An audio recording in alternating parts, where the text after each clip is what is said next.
the moment you're put into leadership is the moment you need to be looking for your replacement.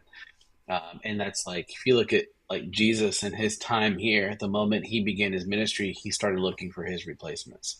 And those are 12 people that he invested in for, the time that he was with them to leave them. And I think that's the model that we have to look at. And it's like we get to this age, and I'm not at that age yet, I don't think, where like we quit wanting to hand things over. And something happened like in the 70s where like that just stopped. And it's like remained like this wall that we can't break where people are just holding on to things because they just don't trust people. And the reality is a lot of these 30 something and 20 something year olds, they're in like high level jobs making really crucial decisions, but like we can't trust them to like open the church. Like that just makes no sense to me. I know that your job is challenging and that you want to find the best possible ways to lead your students to a connected life with Christ. Your job is one of the most important jobs in the world. We want to use this podcast as a way to connect you with the tools that will help you succeed in this ever-changing world that is your youth ministry, helping you to bring the biggest impact possible. Hey, welcome to the Revive Youth Leader Podcast. It's been a while since you've listened to these. Now we're doing it video and audio. So if you're listening to the audio, you can come over to YouTube, watch the videos. And I'm excited about that. It's going to be a whole new thing. You can see us drinking our coffee rather than us just telling you we're drinking coffee, except for Juan because he already had his coffee.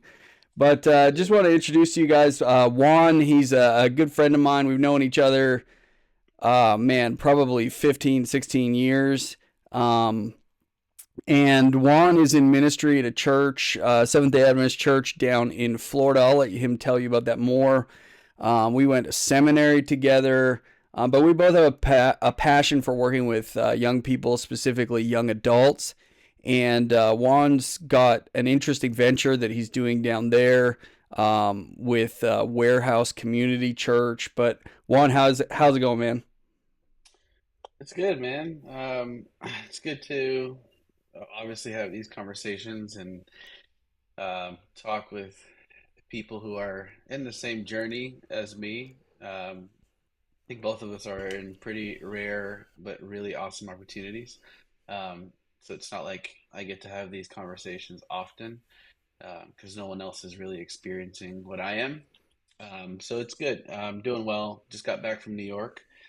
That was a lot of fun. It's going with a 7-year-old and a 3-year-old. Walking the city is actually a lot better than I thought. So they did great. We walked like 10 miles the first day, Wow.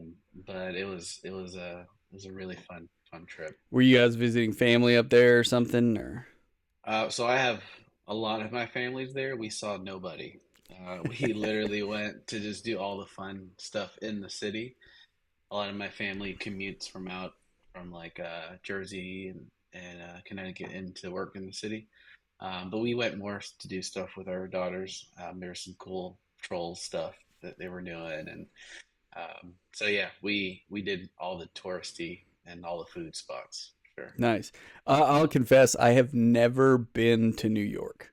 Well, isn't Never. what is it, Toronto? It's like another, just like another New York from what I hear. Yeah, well, and you can see the Jays hat up here. Um, Toronto is kind of, yeah, it's like Canada's New York. So when I Mm, was living in Canada, there was the people that love Toronto and the people that hate Toronto, and everybody in Toronto loves Toronto except for the traffic. But it is what it is. I know they film a lot of shows that are in New York, but they do it in Toronto, It's which cheaper. is pretty, yeah, and it looks a lot like it. So Yeah. yeah. Yeah. So, what are some of the things you do? Like, I mean, obviously you're a pastor, you're in ministry, but what are some of the things that you do yourself? What are your passions, hobbies outside of ministry? So there are a few things. I'm the type of person that when I get into something, I like fully immerse myself in it. I obsess over it, and so I have to be careful of how many hobbies I get into because they do consume all of me. So a few of the things that I love to do, you already know, fitness is a huge part of my life.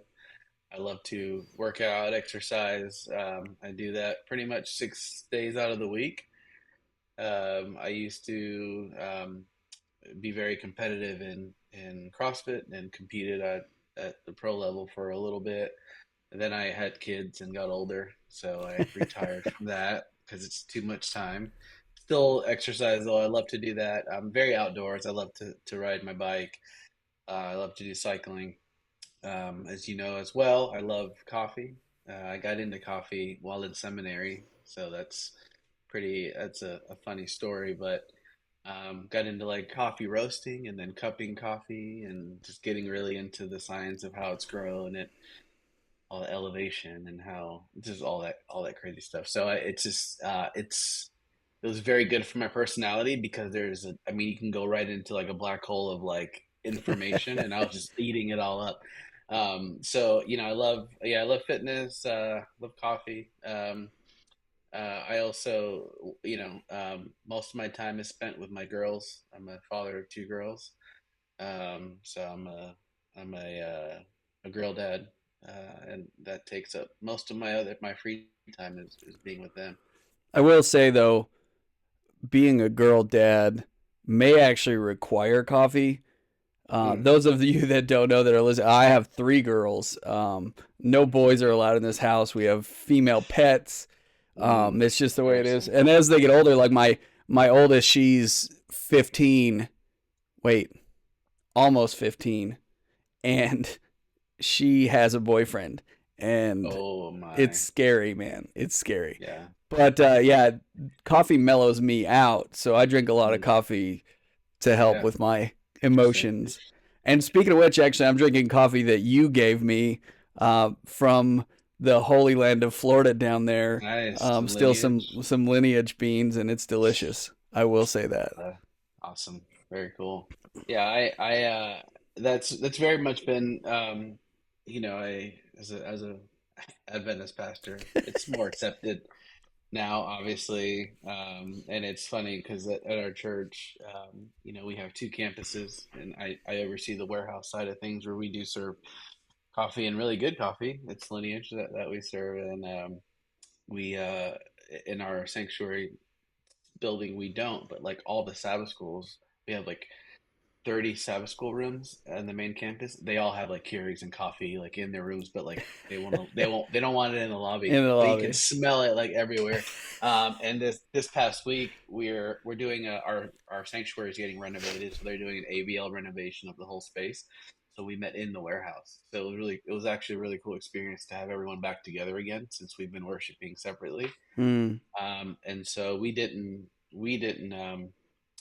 change what we do at warehouse from a hospitality standpoint. So we still had the coffee, and served it, and everyone who came from the sanctuary service, a lot of them drank coffee, so it wasn't an issue. But it was in the warehouse, so it was okay. Yeah, yeah. That's why it was good. It's funny Um, how we get really stuck to our ideas of what's okay and what's not. And even though we'll do something, outside of the holy space, like in the mhm. holy space, it's like still faux pas. Oh yeah, yeah. It's all like context, and some things will offend people depending on where it is. It's not so much the content, it's where you do it. And that happens like, and we'll probably talk about this in a little bit, but like so much, it's so funny. Like I'll see there'll be people that post, and if church members see this, my church members, sorry, but like they'll post like a song or a song they heard on the radio that's like a very contemporary song or a concert they go to, but like God forbid that we do that in the sanctuary. Yeah, yeah. It's like that's where they draw the lines. It's just funny to me. Yeah, for those of you that don't know, Juan and I are both Seventh day Adventists, and the denomination as a whole is fairly traditional. Kind of along the lines of mainstream Baptist, maybe a little more conservative than that. And so, Juan and I, we're both in a context that's a lot more, um, let's say, non traditional. And so, we do things full on bands and lights and everything in our worship services. And some people don't like that, but they're okay with listening to it on the radio, just not in church. Right, right, yeah. funny how that works. But yeah, I think both of us have been lucky and blessed for our churches to see um, the benefit, but the need for what we're doing and the importance and value of it. And a lot of people may not. We have people who have never been, but saw that this is something that needed to happen. And I think I shared this with you when we first started pitching the vision for Warehouse Community. And we talked about what we wanted that place to be and look like. There was one particular that said, it's not my style. It's not what I would ever go to, but I know this has to happen. Here's a check for $150,000, Whew. which is really powerful, Yeah, that's to awesome. see that happen and someone recognizing that makes me uncomfortable.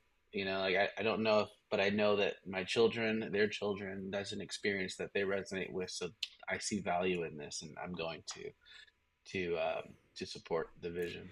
Yeah, and that's great. I've always thought, well, not, I shouldn't say always, because I've gone through my different stages in my religious walk where I am more traditional and then I've not been, and not so much of a swing. But I remember one time early on in ministry, there was some people came to our church, and at the one I was pastoring, this was quite a while back, and it was a more traditional church, and they were like not super traditional people, and they were like, "Hey, pastor, we feel people are friendly, whatever, but we're looking for a more contemporary church. Do you have any recommendations?" And so I told them that one, and someone got mad at me, like, "Well, you shouldn't send them to that other church. They should be here where we have whatever the truth or something." And I was like, "Listen, God sets up, and I firmly believe this. I think that God sets up different churches to reach different people because different people need different things. And I think it's really healthy of that member of yours to recognize that and be like, hey, this is not for me, but I see Hmm. what you're doing and I see how it's working, and I want to support the forward of the gospel." And so Yeah. they pony up, and I think that's absolutely Yeah. powerful. This past weekend, I mentioned earlier, our sanctuary is getting renovated, so everyone was in the warehouse, and we had a mixture of, it was pretty bizarre. If you're used to going to one or the other and have never been to it, you were like, what is happening? Because, Yeah.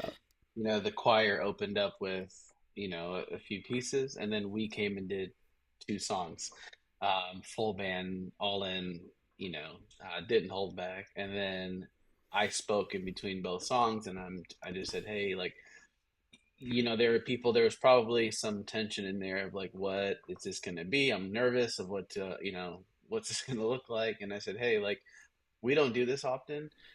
And I invite you guys just to embrace and really enjoy what we're doing because we're coming together and we never get to do this. And I said, in a few minutes, you're going to hear from the bells. We literally had the bells out and they actually did like a piece or two there, which is a huge departure from what we do. But I said, we're going to embrace all of this. And the beautiful thing about what we're doing is that none of this is about us. It's Mm. us showing the different expressions in which we can show our gratitude to God.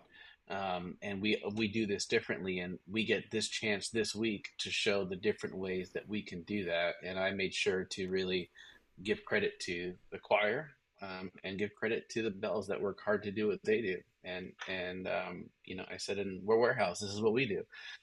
So it was cool to see that, but to let people know, get in the right mindset of this is an experience that there is no right way, there's no wrong way. I enjoy choir and hymns as much as the other person, but I also enjoy contemporary, and that's what I listen to more of. And that's what we do. So we started this project with the mindset of how can we create the future with while preserving the present.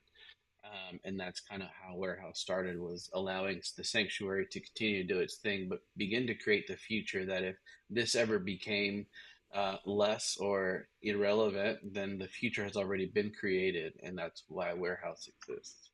Yeah, man, that's awesome. I think that's what heaven's going to be like. It's going to be all different kinds of worship, and it's not going to be about what we enjoy worshiping. It's going to be, I think, about who we are worshiping. Mm-hmm. And I think that's a great picture. I learned something like that kind of when we were actually at seminary. They had chapel every week that they required us to go to, which that's a whole nother debate. Like, why are they making adults do this? Whatever. Anyways, but it was super multicultural, and there were some weeks where I was like, this is amazing, and there were other weeks where I got nothing out of it, and other people would come up after me like, that was the best chapel of my life. And Sure. it just made me realize how diverse worship can be and affect us Mm, differently and reach different people and mm. stuff like that.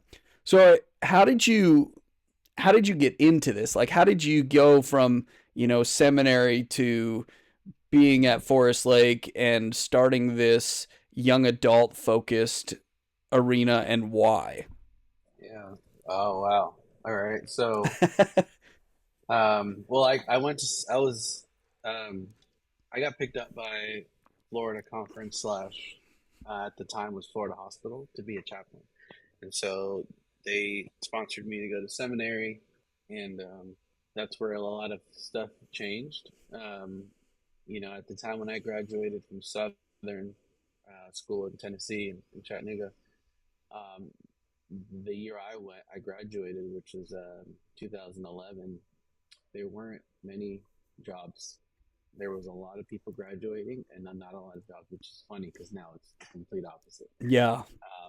Historically, you see this, you know, this change, and at the time there was like 48 of us graduating, and no one was coming for people, and I blessed and had the opportunity to go through this venture of getting, picked up, which that means basically they pay for your master's to go through, and then they place you.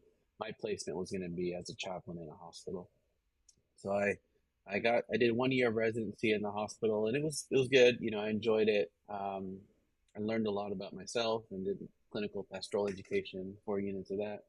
Then when I got to seminary, we had to intern at a church, and so I interned at a church there called One Place. And I remember I was over. They tasked me with doing youth Bible studies. And I remember my first Bible study, I'm like, this is what I want to do the rest of my life. Like, if I got paid to do this, this would be awesome. And I'm like, what do I do now? Because I'm supposed to go back and be a chaplain. And after some great conversations, I stuck with chaplaincy. I honored my time there. And um, while I was here, and I graduated, I came back to Orlando, and I was working at a hospital. I was volunteering at a local church as the young adult coordinator, ministry coordinator. So I did that outside of chaplaincy, and that was the more fulfilling part of my life at the time, was the young adult ministry stuff. And I remember being in the elevator of this church going up to like the second floor, and I'm like, I cannot believe that this is what people actually do for a living. Like, this is such a privilege, and it's just like, this is what I'm called to do. And so fast forward, we were both. I was in hospice as a chaplain, and it was the hospice that my grandmother just that summer before had passed away in. So I was Wow. reliving that experience at 24 years old, at a point in my life where I'm experiencing so much life. I'm dealing with death, Hmm. and then at the same time, I'm reliving, my grandmother, who I was very close to, reliving those final moments every time I walk through those doors. Hmm. So to say I got burned out, I think is an understatement. I was done, and my wife had an opportunity to pursue an amazing job back in Chattanooga. So I resigned to be a stay-at-home dad, and I did that. And as I was up there, trying to find something that I could do to just keep myself busy when I wasn't with my daughters. Um, and Georgia Cumberland called me. Someone knew me there and offered me a position, and I said, awesome. Like, I'd love to do it. And they that point my mother-in-law was in town so she could help with our daughter, and they said, but it's in Atlanta. And I'm like, Hmm. oh, I thought this was going to be in Chattanooga. And I wanted to do it so badly that I accepted, and I was driving from Chattanooga to Atlanta, making that trip to be the youth pastor of a church down in Atlanta. And I said, I don't care. I love it. I'll drive 2 hours, and they worked with me. They knew my situation. So, I would stay at church members' homes Friday night and Saturday night just so I could be there for all the weekends, and then I would go up in the middle of the week for something. But we figured it out, and I figured it out because I knew that that's where God wanted me to be, and I didn't care how far I was driving because I loved what I was doing. So from there, um, I got the call to come to Forest Lake, and the crazy thing about all of this is the church I grew up in. I was Hmm. baptized in this church, um, and I was humbled to get the call because I knew historically they would always bring in known names, very big, speakers that you've heard of. It's like, of course they would get that person, and I'm like, why are you guys looking at me? And Yeah, when they I was got like, you, when you said you were going there, I was like, Juan's not that popular. No, I'm just kidding. yeah. I'm like, why do they get that guy to go there? Hey, that was my thought. I'm like, they're confused. Like, they may be thinking of a different person. Did you get Um, like the imposter syndrome? Like, oh, they're gonna figure out that I'm not this amazing. yeah, I'm like, dude, I'm a scam. Like, there's no way. And but that's actually ties this in because they were wanting this church was kind of done with just finding the most, you know, the biggest name and bringing him here. They wanted someone who knew the community, who would Hmm. invest in the community, who was connected with people. And I knew everyone. I knew people who used to come to this church who no longer go to church, and so that's what they wanted. And they were more concerned about someone who would exist outside of the church and do ministry. And I'm like, Yeah. well, I love doing that. And so, um, going back to that point of like, I don't like it being an opportunity bigger than what I could imagine. Um, it, it it affirmed that that's where I needed to be, and that was really God saying, because you don't know what you're supposed to do and you don't know what your next step is, that is where you're going to rely on me to actually work through you. Because I had another opportunity and to be close in Chattanooga at the time, and that was Yeah. like I knew it. That was like turnkey. I'm like, I know exactly how to do this. Like, this is exactly what I like. It's my style. Like, easy. That's like the easy answer. Of course, you're gonna take that. But this move was like, I have no idea where to begin, and God's like, that's right where I want you. So we accepted the call to come down. And through that, I started as the young adult pastor. And I've always felt this call, and this kind of goes to answer your question, why what I'm doing now was to intergenerational communities is something that is I'm very passionate about. And I feel like as young adult pastors, it's our job to start bridging the gap between the church and young people. Hmm. And I think what we do for so many, which is not wrong, but we grow up in groups. We grow up in like our silos, right? Like cradle roll and junior high, and all those things. High school, then you get college, and then Yeah. there's young adult, and then when they graduate from young adult, which is like 35, it's like, so now what group do I belong to? It's like, well, you belong to the church, you Well, even know. that whole demographic from like college, and once they get out of college and they go to wherever their job calls them or whatever, and they end up in church, it's kind of like there was something for me. Now there's just this. What do I do? Yeah, and that's the right. That's the challenge that you face. And it's like, well, look around. What are the other people doing that are there that are older than you? Um, and you figure out how you navigate, still creating experiences, relevant experiences for those people. But how can we now begin to say, when you're a young adult, you're an adult. Like, you Mm-hmm. are you. It's time to give you responsibilities in the church. You know, the keychain leadership thing that we've talked about before, and it's that. And so I do a lot less young adult specific events and more church wide things that young adults are in charge of. So it's an experience that they're leading, but it's a whole church experience and gathering, or whatever it is that we do, to try and say like, hey, like, you're no longer only going to exist in young adult ministry event things. You're now going to partake in the whole church, so that there is a bridging of the gap, and not the question of, when I'm after I'm a young adult, there's no place.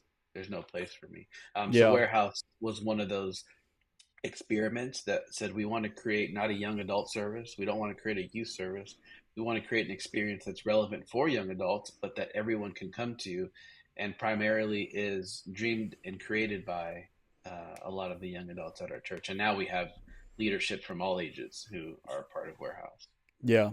And that's interesting because there are lots of churches out there who have tried to make a, let's say, a younger space Mm-hmm. for the church as a whole, but have never allowed those people to take over. And on the other side of it, there are plenty of spaces who have made spaces solely kind of for that group, and then that group's in charge, but they don't replace themselves either, and they Right. kind of the church just gets older with them. Mm-hmm. And so I think there's this balance of bringing the young people up. Both of us have been heavily involved in youth ministry a lot and love it, and there's kind of this transition where we have to bring those younger people into that young adult space Mm-hmm. and get them to take over. And I think that's a really good transitional age for it. And even, thinking about where the church is at with young adults as a whole, it seems like over the last while, we've come to where, like, something, I think Barna says 70 to 85% of people in that young adult space are leaving the church. And, I think part of it is that there's not any transition from, let's say, youth ministry to adulthood, but Mm-hmm. also there's the reluctance of giving them the keychain leadership, giving them the ability to make church their own and equip Mm-hmm. them. So I think what you're doing at Warehouse is something that's key for that because it's theirs. They have ownership. Yeah. Yeah. And I think you said, well, I'll get to that in a second, but um, I think you really have to ask yourself, if you're in ministry, whoever's hearing this, if your church has a youth church, or you have to ask yourself, like, what's the why, what's the vision behind this? Like, what are we trying to accomplish? Is this just so we can have a bunch of youth people worshiping together, or what's the overall, like, what do we want to accomplish with and this is just primarily speaking for like Saturday morning experiences. Like, what's the why behind it, and what are we actually trying to achieve? Because youth ministry, if they're in high school, you've got 4 years with somebody, and then they're gone. Yep. And so, are we just going to create an experience for you for 4 years and then you go? Like, what exactly does that look like? What's your why?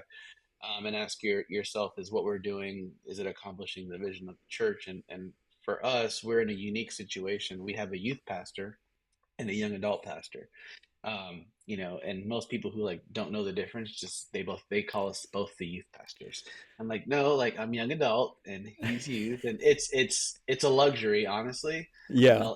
I know a lot of people listening to this don't have that luxury, but we've worked hard to try and bridge that gap between high school and into college, and how we integrate. And that means me being more visible and available to a lot of these seniors who are graduating, so they get to know who I am, and that I'm going to be their pastor. And Pastor Mark does these things called funerals at the end of the year, where like his leaders, like, they do funerals where, like, it's the end of their time in ministry there, but they now graduate into young adult ministry.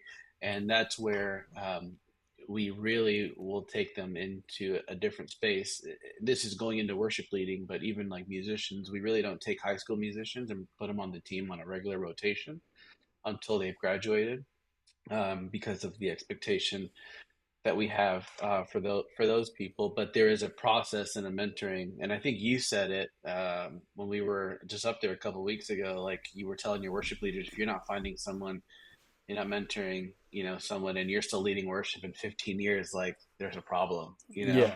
Yeah. And I think that applies. You said it, we were in the parking lot, and I think that applies to like every part of church. And I heard someone say one time that, the moment you're put into leadership is the moment you need to be looking for your replacement. And that's like, if you look at like Jesus and his time here, the moment he began his ministry, he started looking for his replacements. And those are 12 people that he invested in for the time that he was with them to leave them. And I think that's the model that we have to look at. And it's like we get to this age, and I'm not at that age yet, I don't think, where like we quit wanting to hand things over. And something happened like in the 70s where like that just stopped. And it's like remained like this wall that we can't break where people are just holding on to things because they just don't trust people. And the reality is a lot of these 30 something and 20 something year olds, they're in like high level jobs making really crucial decisions, but like we can't trust them to like open the church. Like that just makes no sense to me. But that's, whole nother. Well, I mean, speaking along that though, I think one of the questions I wanted to ask you was like, what are some of the challenges that you're facing? I mean, that clearly sounds like that's one of them, but like, what are young adult ministry is so, I don't know, nebulous if you want to, if you want to say it like that. It's so much different than youth ministry, but yet it still kind of gets put in with youth ministry. Like when I started where I'm at now, or where I was just at, because I've kind of moved on to a different role, but um, they were like, hey, yeah, you're going to be our youth pastor, but we want you to focus 80% of your time on our young adults. So in their mind, I was their youth pastor, but most Right. of my work was going to be with young adults. And even some of those young adults still refer to themselves as youth. So there's this weird dynamic. So, anyways, what kind of challenges are you facing with what you're doing at Warehouse, with how you're training these people up and different stuff like that? I would say when I first got here, that was an issue. Now, as far as like handing the keys over, we can keep using that because it's what we've learned with growing young or growing together. But that was a bigger issue. Like our new leadership, our pastor, and this is just a lot of us working together. We've grown our church board to be significantly younger, where we have high school representation. We have college, young adult, heavily involved in church board making decisions. We have people leading groups and ministries who are younger. So that's not an issue as it was, but it was a challenge. I'd say the biggest challenge for me, and this is I want to just separate young adult ministry and warehouse because those are really two different things. Yeah. Um, but from the young adult ministry side, it's man commitment. That's like one of the biggest challenges because high school, you're kind of forced. Your parents make you go, and you got to do this and this and that, and attend all the stuff. And when you get to college, it's like they now get to exercise that freedom. And part of that is I don't have to commit to anything, and I can say no, and I don't have to show up. And so they're getting to flex that, and that's one of the biggest challenges for me is trying to find leaders, people to commit to things, and getting a message like the night before the day of, it's like, oh hey, I can't make it. Like my friends are going to the beach, and I'm like, like people are young and they're trying to understand, but Yeah. like that's not a reason for me to give up on that person or that group. That's a bigger challenge. And this as much as I do. It's we lead we we could use the term business, but like we lead organizations and we have people under us that we don't pay. They're all volunteers. So that's even harder to lead a group, a team of people who we're not they're not under us and paid employees. They're volunteers. They can quit, they can come and go whenever they want. And I think the challenge is when that happens and people bail and college kids don't commit to stuff or young adults, it falls on you and I to do the work Yep. if they're Yep. not there. So I'd say that's the biggest challenge is getting commitment, and it's gotten much better. And part of that is creating environments that people want to be a part of. That was a little bit harder when we were in the sanctuary and people didn't feel like they had a place to really call their own. Now that we've created a space that looks like it's thriving, that's promising, that is exciting for them to be a part of, commitment is not as difficult to get out of some of these individuals. Do you get do you get a lot of transition with people moving other places and stuff like that? Yeah, that one hurts, man, because a lot of them will we there's especially from like production and worship and Saturday morning stuff. We I have friends over at Crosswalk Chattanooga, and we're like, dude, we just feed you all the people because like we developed these guys who like are great singers. You know, there's 4 people right now that I can think of that are involved at Crosswalk. Can Who you I'm like, stop feeding oh, them they're that way living. and feed them my way? Yeah, I can. Yeah, two of them went for work. The other two went for school. The two Yeah, for yeah. work, they just could work remotely and they wanted to live there. And I'm like, well, there's this church that you can go to. They're really good.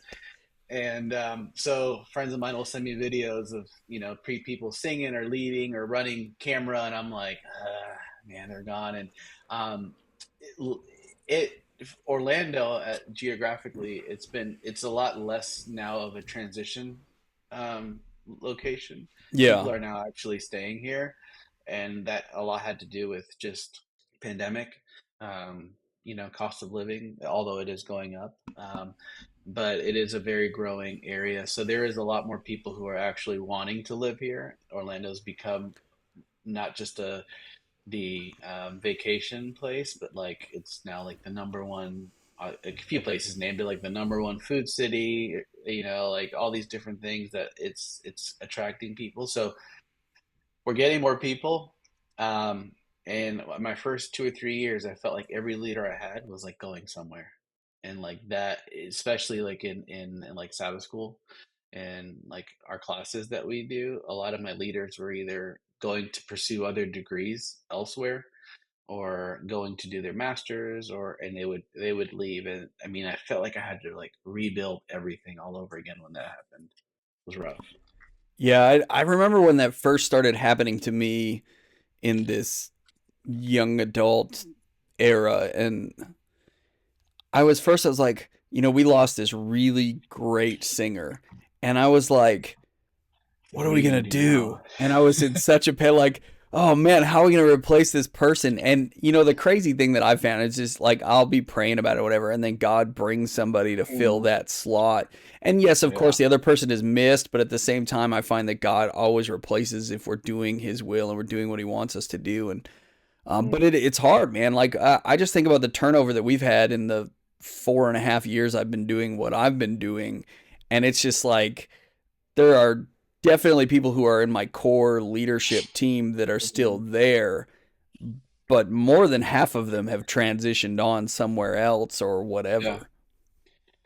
Do you are there people in your team that you feel like if this person were to leave next week, like we are in serious trouble?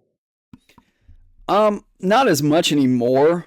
Um, I mean, there are a couple of those people, like not necessarily even young adults though, but like just because, like just like you, Pursuit is a very diverse community. We've got all ages, and one of my main people that does everything is Jeff, and his Mm, hands are in everything and whatever. I mean, if Jeff left, I'm sure we could recover, but it would be miserable for a bit, and yeah. it's I'm sure you've got people like that too. Yeah, that's why I asked because, I think of a couple people. There's like Isaac, like that Isaac, and like there's the person that can do everything, and it's like, man, if this person leaves, but that urgency or that like fear has really pushed me to get a lot of those guys to start developing people who can do what they do. Mm-hmm. And I think for me, it's lessened, like you said, it's also lessened. And I think about, it's like the sick part of me is like, what if they just all disappear? Like, what am I going to do? It's like, what in the world? Like, how would we function? And then I go down this like thought of like, okay, well, if, these 3 people leave, then I think I can like put this one here. And, it makes you wonder, one, like we're very blessed to have the people that we have, and I got to see a lot of your team, very talented, and it's cool to see a vision that you had and that I had, and people just get behind it. Yeah. And I don't want to make it sound like an ego thing, but it's like, man, this thing that God put on my heart, like people are just excited about it and they're helping do it. Like I don't want to. It's not like I created this, but it's like, man, like this is an idea that came to life and people actually care about it. Like Yeah. it's a humbling thing more than anything that like and just seeing when we did Awaken is just to see these people from your area be all in on this. It wasn't their idea. They got on. You cast the vision, your team cast the vision, and they were excited and they were there to serve. which is really really cool to see. And it you really start if you don't ever put yourself in that mindset. And I said this in my breakout as a leader, like never stop like pouring people with compliments and affirmation in your Yeah. leaders. That's like such a small thing you can do, and people feel like, wow, like I'm valued here. I'm going to give more of my time. Yeah. I Like think I it's took, really important to appreciate and value your volunteers and your leaders and stuff like that. And I don't do it enough. I try to do it. I've gotten better at it, but it's definitely something that's super crucial.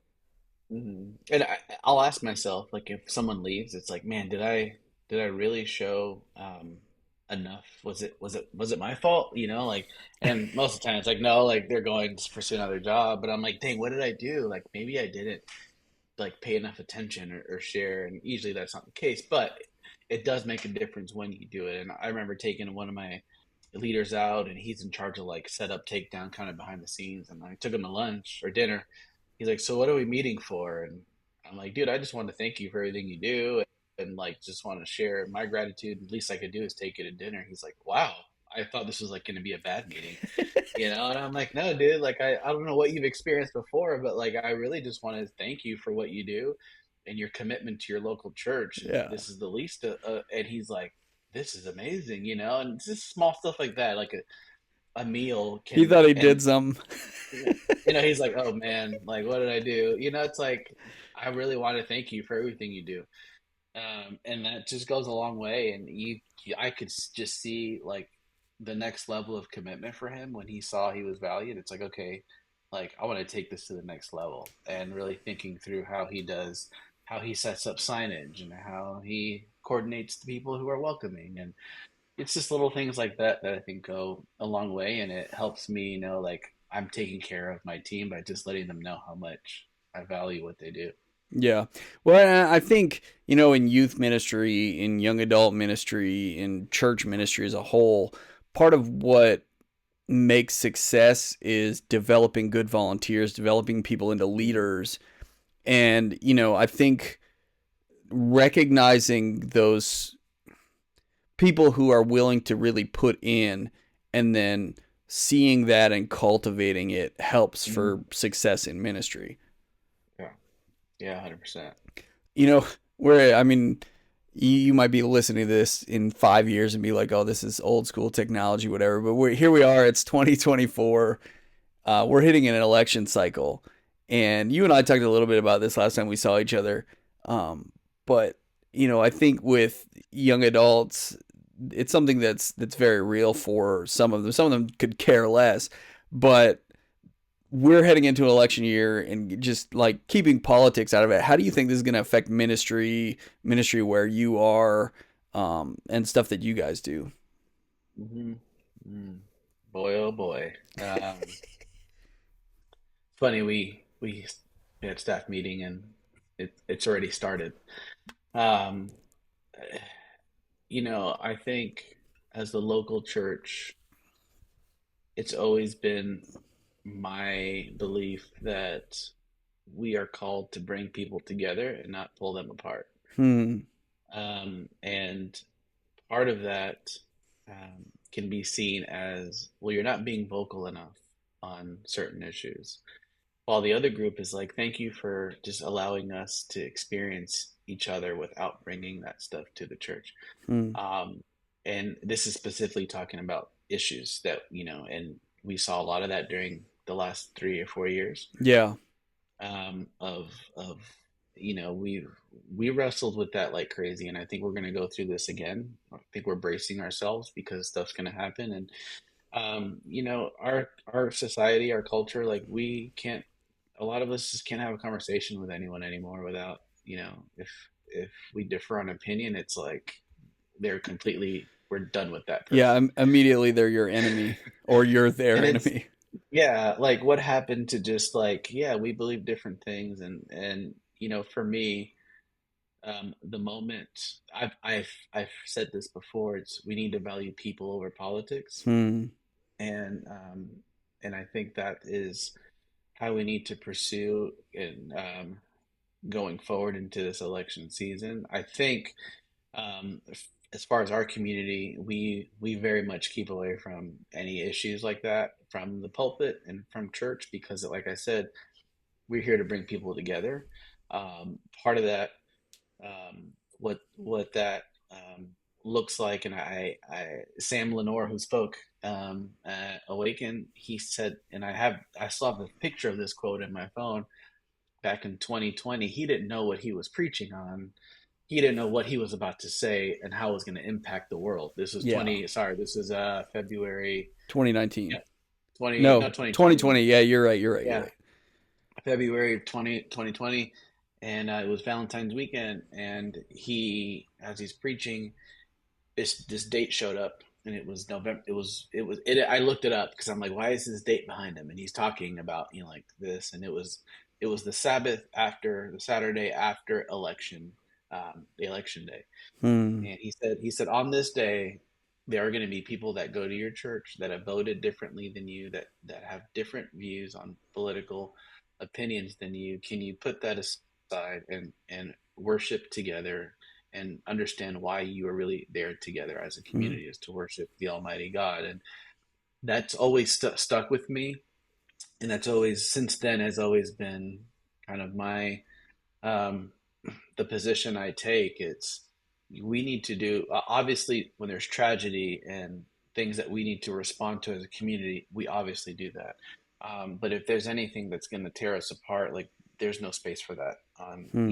From what we do and as from a place of influence, I think it'd be well, yeah, I very much I hope and I think what we can do as a community is continue to preach what matters most is one person, one name, and his name is Jesus. All other Yeah. things we agree on. We can see things differently, but I think we can vote for different people, have views on different things, but still have a love for Jesus and come together and worship. Because at the end of the day, if that gets in the way of church and ministry and how people view the church, then it's a heart issue of that person. They're valuing politics and agenda and all these other things over um, the purpose of why they come to church. It's important to remember that whatever our political views are, we have to love the people around us. And Jesus, I don't know. I don't remember in scripture a whole lot of Jesus saying, you know, oh, well, I can't love you because you're a Samaritan or you're a Republican. I'm not Republican, a publican, or you're a, you're a whatever. He didn't love people less because of their labels.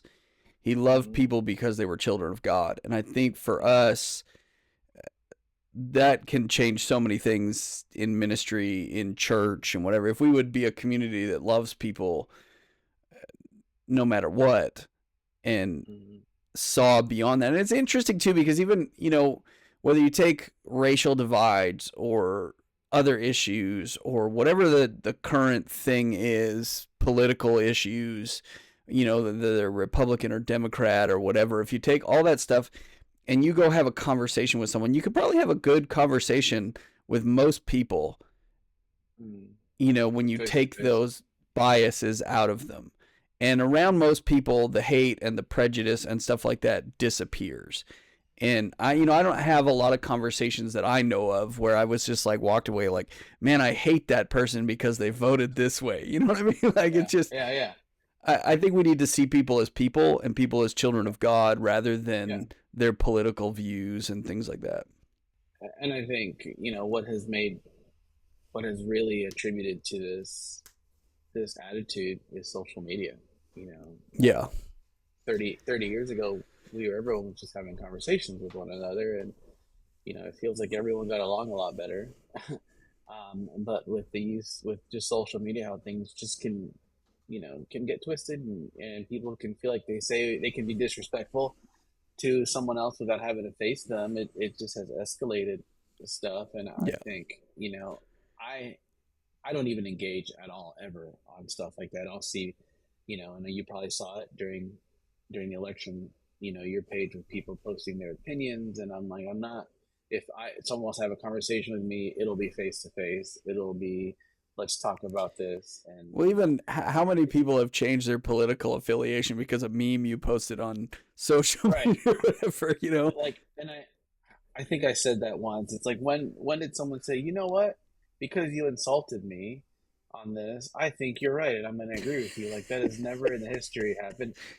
Even a conversation with dialogue on Facebook, going back and forth, having like a war on comments, and Yeah. someone said, you know what? I think you're right, and I'm wrong. So I'm going to believe what you believe. It's like we need to be able to just have those opinions and values and respect those. Um, but understand that we have a common ground, and that is just to love people and love Jesus. Like, if that's what matters the most, then all this other stuff I can live with, Yeah. and Yeah. coexist. Um, and just going back to the social media thing, there's someone who sent me, a church member who we did this church service this past week, sent me like a text like this long about how the worship leader made it all about themselves, and like all these, like, I was shocked that it came from this person. And I'm like, man, if you only knew who these people were, that's the last thing that they want, is to make it all about themselves. Like, if you know these two people who got, they are like introvert, like, I don't really want to be the upfront, but you're asking me, and I can, they do it out of their hearts. And I wanted to just rip back. Like, I was ready. Like, my fingers were ready just to like go in on this guy. And I'm like, you know what? I need to take some time. I'm not going to respond because I'm going to say things I don't mean. But also, I'd like to just go get coffee with you, maybe have breakfast, and just have a conversation, because I think a lot of your assumptions are wrong. Yeah. And I don't expect to change your mind, but I think you need to understand who these people are. Let me explain to you who they are. You need the full context of what you saw and understand what we were trying to accomplish. And then if you still feel that way, fine, but you need to like be fully informed before you make those assumptions. And Yeah. that's all I was hoping to accomplish out of that conversation. And I'm yet to have it. I'll let you know how it goes. Because this is a high roller, a guy who I value, I respect, and Yeah. I'm like, man, like, I did not see this coming, from you, but I do want to have a face to face, because I Mm. think it will go in the wrong direction if in text. So I Yeah. let's just get coffee. Yeah. Yeah. What I should with that being said, what kind of things are you doing right now to improve ministry or whatever? Like what are you listening to? What are you reading that's helping you grow? Oh man, um, I'm probably gonna get stoned for this. But do you know John Mark Comer? Yeah, yeah, I've been listening to some of Yeah. his podcasts lately Okay. too. We're both condemned to hell then. If Shh. but I think he's amazing. I'm just joking. He's great, and I think he's theologically on, and he's actually gone on this like whole Sabbath talk, Yeah. and really listening to him, like, he's he explains the idea of it better than most Adventists do, which is like Yeah. really Yeah. cool to see. The day is the different. Obviously we believe in like going to church on Saturday, and that's like a different thing. But a lot of his, I've kind of been going down that kind of that rabbit hole of like his teachings. I love how he's just so into history, and that's one an area that I'm more interested in as I get older. Yeah. And so just looking at a lot of history and how it's influenced us now, decisions that were made, things that had been done, 200 years ago, 300 years ago, and how like we're either carrying a lot of that baggage into now, and understanding why we are where we are because of the decisions that have been made. For me, it's just giving me a better understanding of it. The other thing, Should I'm I put reading up one of another. those warnings like the opinion of this guest or not in the opinions of the show? Yes, yes, sure, yeah, sure. Go ahead. Um, the other one, it's an older book, but it's called The Last Arrow, um, and it's Erwin McManus book, and he pretty much wrote that from the point of, he was diagnosed with cancer. He didn't know if he was going to live the next year, and so he's shooting his last arrow, Hmm. and just kind of leaving everything out on the table. And for me, I'm not in a position where I'm thinking of going anywhere, but I'm more in a position now of what are the things that I would like to accomplish before I'm 40? I'm 36, and really going all in on setting these goals for me to try and figure out what's the next step for me. The way I I really like look at my ministry um, is every at the end of every year I meet with my team and I it's like what can we kill, what can we create, what can we do better. And Mark Reams he's our youth pastor. I learned that from him. He does that as well. And so we kind of go through that and then we evaluate like what how can we just be better at what we're doing.